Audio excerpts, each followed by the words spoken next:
creature of the night.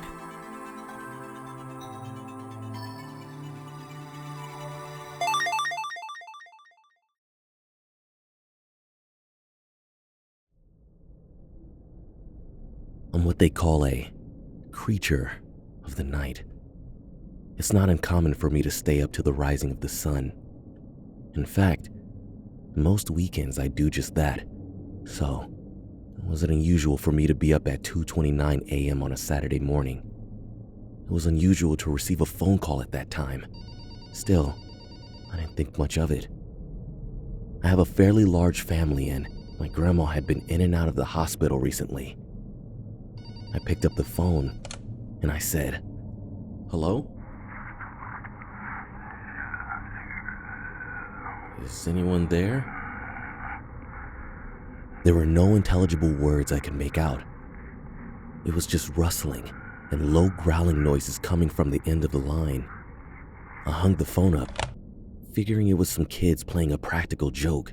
I picked up my controller and resumed playing my game. When the phone rang again, I didn't even bother picking it up. The phone rang a third time, and once again, I ignored it. On the fourth ring, I was fed up with the little brats. I answered, yelling into the receiver, "Stop calling me!" This time, I got a response. The person on the other end said, "Terrence, you're going to pay." "Pay for what?" I asked. A click was the only response I received. This had to be a prank from my brain-dead friends. I was not a bad guy. I couldn't think of anything I had done to anyone. Still, my heart was beating faster.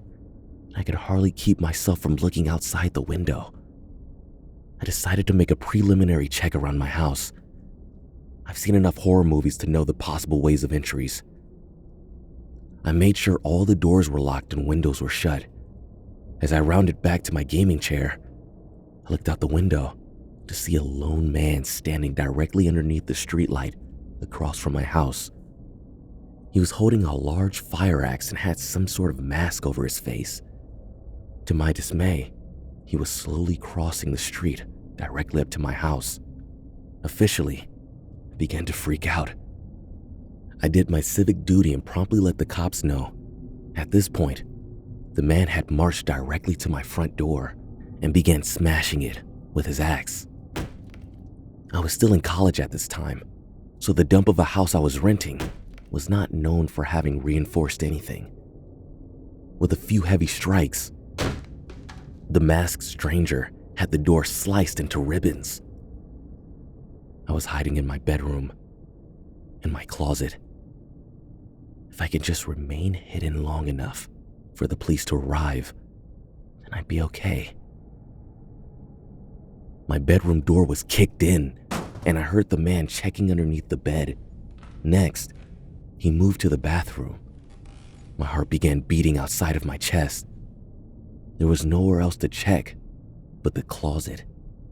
Still, I heard no sirens. It looked as if it was up to me.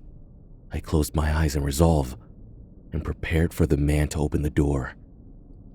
I heard his heavy footprints making the old floorboards creak with each step. As he neared, my breaths became more rapid. He must have been able to hear them. No point in hiding anymore. He was reaching for the door, and I exploded into motion, kicking the heavy wooden door directly into his face with so much force it came off of its hinges. The intruder was slammed across the room. In seconds, I was on top of him, ripping him to shreds with my bare hands.